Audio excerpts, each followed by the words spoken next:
So, you just rented a heart rate monitor from us, and now you need to show something script specific, like a spike in the heart rate or the infamous flat line. Well, that's where the patient simulator comes in. The sim is an electronic box that fools the monitor into thinking there is a patient attached. And it includes lots of pre-programmed heart rhythms you can use on screen. We have two main styles of simulator, the battery-powered Symbio and the AC-powered Suitcase Sim. They have very similar interfaces and display most of the same waveforms. Whichever unit you have, they connect to the monitor the same way, using the additional set of ECG cables. If they aren't already attached, connect each of the 5 leads to its corresponding connection point. You'll notice all the cables are color coordinated and labeled accordingly to make your life easier. Red LL cable snaps to red LL snap, LA to LA, and so on. Now connect the green end of the cable to the green input on the monitor. Make sure the sim is powered on, and it will display a regular resting heart rate on screen, usually in the 70 beats per minute range. Keep in mind, the sim always defaults to a regular resting heart rate upon activation. So if you accidentally push the wrong button, or the sim is displaying some wacky stuff, you can always cycle the power button, and the sim will reset to a normal baseline heart rate every time. You'll find some of the most common buttons positioned together on the sim. These readings are NSR, Tachy, Brady, and ASYS. NSR is a normal heart rate, tachycardia is a fast rhythm, bradycardia is a slow rhythm, and asystole is the technical term for a flatline. There are many other buttons and rhythms to choose from. Take the time to familiarize yourself with the sim and see what works best for your scene. Keep in mind that these simulator buttons are all preset heart rates and are designed to display a general beat per minute for that particular rhythm. For example, if your script calls for your patient to be in distress at an increased tachycardic rate, you can push the tachy button and get an accurate rhythm. But if your script calls for the patient to be at a specific tachycardic rate, like 153 beats per minute, the sim can get close, but will not be able to show that exact rate. So why do we offer 2 different simulators anyway? You should have all the basic rhythms you need at the simple push of a button on either sim. But the Suitcase Sim has a few more specific options than the handheld Symbio.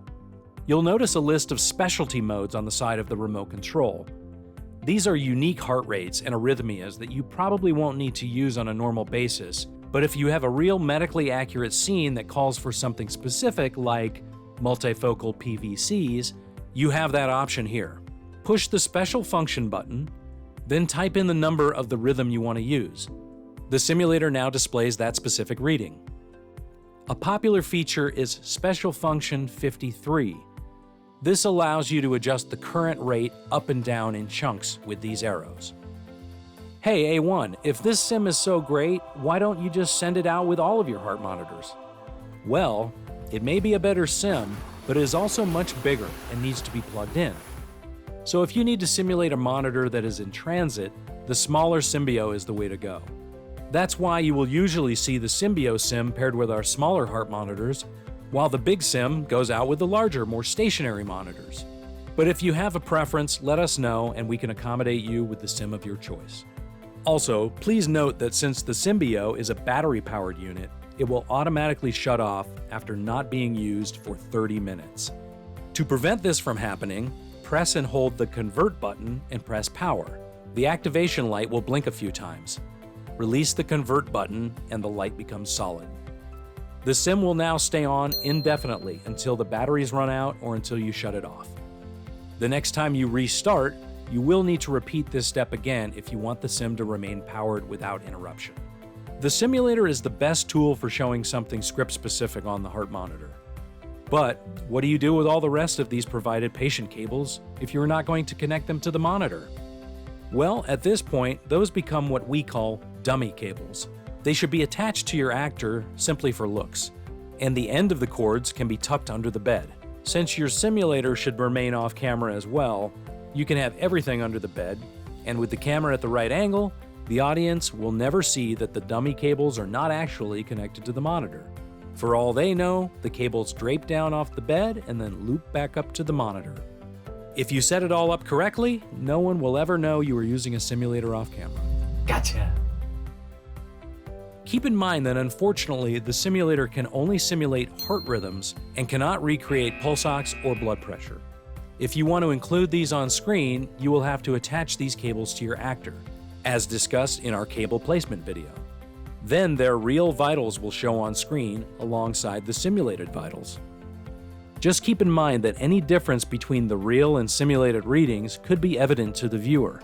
For example, if you need to flatline the heart rate on the sim, but you are using your actor's real vitals from the finger probe, that could show an unwanted contradiction on screen.